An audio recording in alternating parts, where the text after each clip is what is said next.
is chilling, we'll go ahead and make our royal icing. Our royal icing recipe includes 2 pounds of powdered icing or powdered sugar.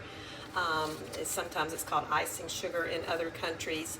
We're going to use 4.5 tablespoons of meringue powder. I make my own. It's just simply a combination of dried egg whites, powdered sugar, cream of tartar, and cornstarch, and the recipe can be found on our website.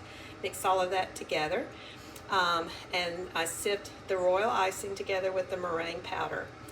Then I will also be using 1/2 cup of water, and we'll add a little bit more water to make our different consistencies as we go along.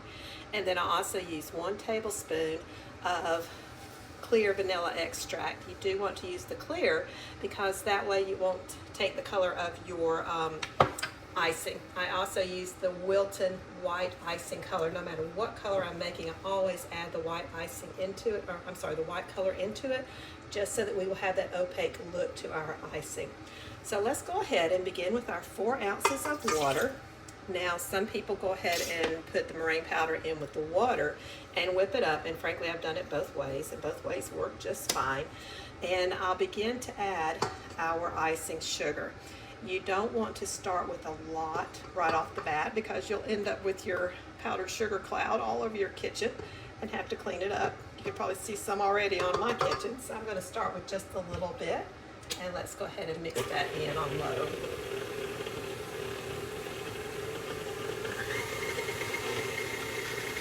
And as that's mixing, you can go ahead and add a little bit more as it mixes in until you have it all added.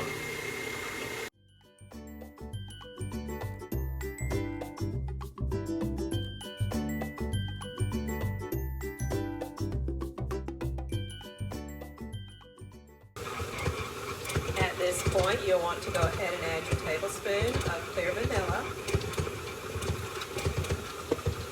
as well as just a quick squirt of your white color.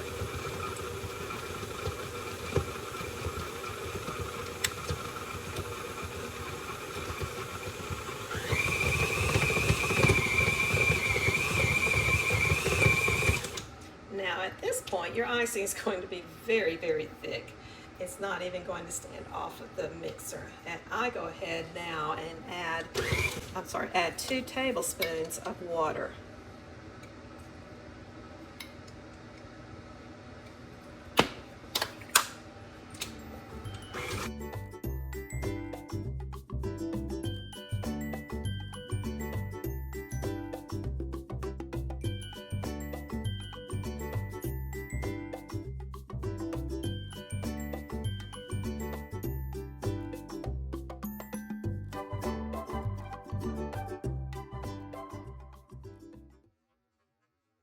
Now at this point, we have what I would consider a piping consistency of icing. It's not flopping off of my spoon or anything.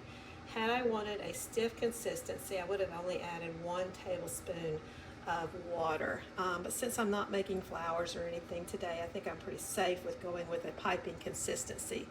That way I can go ahead and divide it up and make my piping consistency colors as well as my flood colors. And that's all there is to it. All right, we have our royal icing all made. It's comes straight out of the bowl. I haven't done anything to it yet. We did make this a piping consistency, which is a little bit looser than a stiff consistency. Stiff consistency is used to make flowers and different embellishments like that. And I'm not going to be doing anything like that today.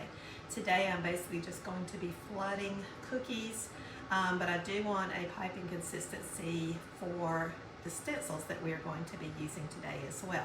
So I'm just getting all of that ready. I do that ahead of time so that the icing has time to set and all of the bubbles have time to rise to the top. And so that makes it much easier to use when you're flooding your cookies. You don't have to pop all those bubbles in it. So let's go ahead and divide our icing. I want to put most of it into a larger airtight container. This is going to be my amount that I'm going to thin down to flood my cookies. And it doesn't look like it makes a lot to begin with, but once you get started with your mixing and all, you'll find that it does make quite a bit of icing. Now the rest of it, my piping consistency, and again, that's about the consistency of toothpaste. And we're going to be using that to do our outlining of our cookies as well as our stenciling today. So I want to leave a good amount of that in another container to color and use as needed. Okay, now we don't want to leave this to the air for very long because it will start to crust over. So I'm going to go ahead and cover up our stiff consistency while I'm working with our flood icing. There we go. All right, so now let's go ahead and grab our water.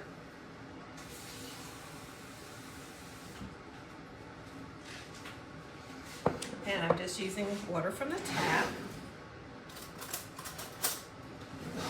And when we begin adding water to our piping or stiff consistency, we want to do it very carefully and only a little bit at a time.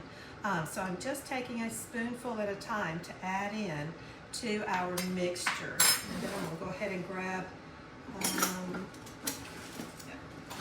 grab a spatula to mix that up with.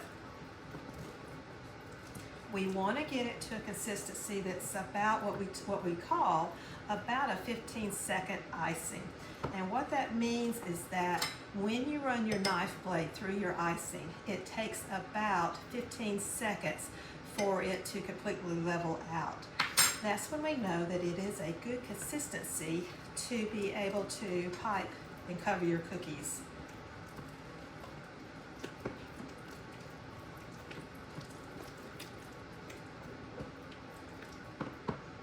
Okay, we're still at a very stiff icing, so let's go ahead and add another tablespoonful.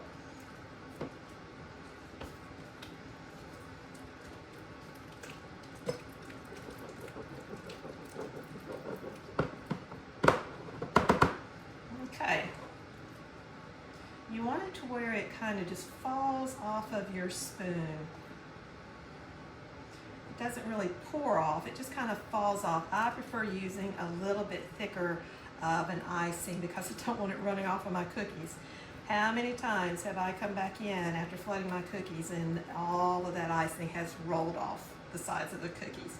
So I don't really like that. So let me show you exactly what I mean by a 15-second consistency. I'm going to grab my knife. Hopefully I can get it here to where you can see it. And I'm just going to run my knife blade through that icing. And I begin to count, and if I can count to 15 seconds before it completely covers back over, then that's when I know that my icing is ready to go.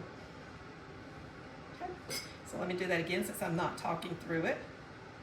1, 1,000, 2, 1,000, 3, 1,000, 4, 1,000, 5, 1,000, 6, 1,000, 7, 1,000, 8, 1,000, 9, 1,000, 10, 1,000, 11, 1,000, 12, 1,000, 13, 1,000, 14, 1,000, 15, 1,000. And it's perfect. That's right where we want it. All right, so you'll also notice there are bubbles coming up in our icing. And that is a cookier's worst nightmare. You do not want bubbles in your icing. So what I'm going to do now, before I can use it, I need to let it sit and let all of those air bubbles come up to the top. Now at this point, if you're wanting to take out some and add coloring, this would be a good time to do it. You're going to use gel colorings, colorings that have a gel consistency. The little colorings from the grocery store, the McCormick colors that are liquids, those are not good to use. You're just adding too much liquid to your oil icing and it will not come out well. So make sure you're using those gel colors, and this is the time to go ahead and add those before you do all of that, because you're going to have to do all that stirring when you mix them up, and then you're going to have to let it sit again. So I want this to sit because I'm going to be flooding white cookies today, and I'm going to go ahead so that it won't get that crust over the top. I'm going to go ahead and cover it with some plastic wrap. Just taking that plastic wrap, sticking it down into the icing so that it does not have an opportunity to crust over. Then we're going to put our lid on. and we're good to go. And I'll come back a little bit later on and I'll be ready to go ahead and bag up my icing in my piping bags and begin my flood. Okay, it's been about an hour or so now, and I think that all of our bubbles have had time to rise to the top. I've gone ahead and mixed my other colors that I want to use, and they're sitting there letting their bubbles rise to the top. And so I think we're ready to bag. You can already see now all of the bubbles that are sitting on top of our icing. We want to pull back our plastic wrap. And I'm not going to stir it because I don't want to whip any more air into that icing.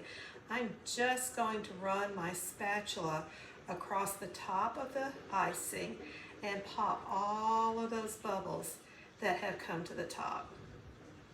And it's that easy. And so now we are ready to bag our royal icing. This is the easiest way that I have ever done it. This is a plastic cup, as you can tell I've been using for years.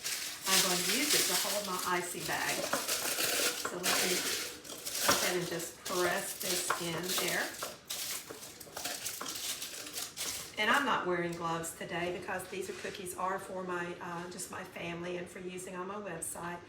But if I were making these for a customer, I would probably be wearing my gloves. You do want to make sure there's no cross-contamination when you're getting ready to bag your icing. Or at the very least, when I'm making my dough, I don't normally wear gloves when I'm making the dough. I do, however, use a bacterial soap to scrub my hands thoroughly before starting. If I ever have to stop and touch something in my kitchen, I always go back and wash my hands again. I feel okay doing that with dough because the dough is going to be going into the oven to bake, and that will kill off any germs. But it's up to you. You decide what you need to do to protect your customers. So I'm just going to start by putting in enough royal icing. Now this is my white, and I'm going to be flooding several cookies with this royal icing, but I still don't want to put a lot in my bag because then it makes it very hard to control it and to hold it when you're using it. So see how easy that is. I'm losing my battery. See how easy that is to get it into the bag. And we have it all ready to go. Now I'm going to use a bag clip, or a bag tie rather, to tie that off. You can use rubber bands, or you can just roll it up and tie it if you have enough left over. I usually don't with these. And there we go. That is just the right amount of icing to hold in my hand. Now you see there are still a few bubbles that you can see, but those are okay. Those are not going to come out in your icing. Now, let me go ahead and show you how to cut your tip when you're getting ready to ice. Let me grab my scissors again right quick.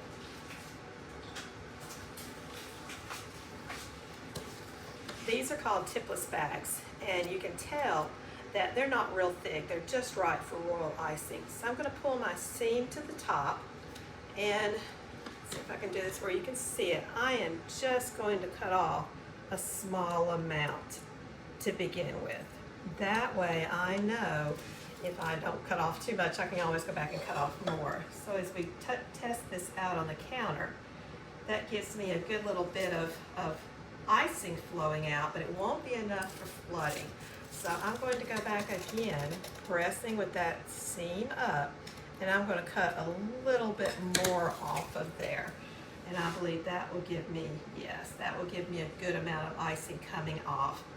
Now you want to make sure, if you're not going to use it right away, to go ahead and roll up your ends and use a bag clip. And these are available in our store to keep that icing fresh.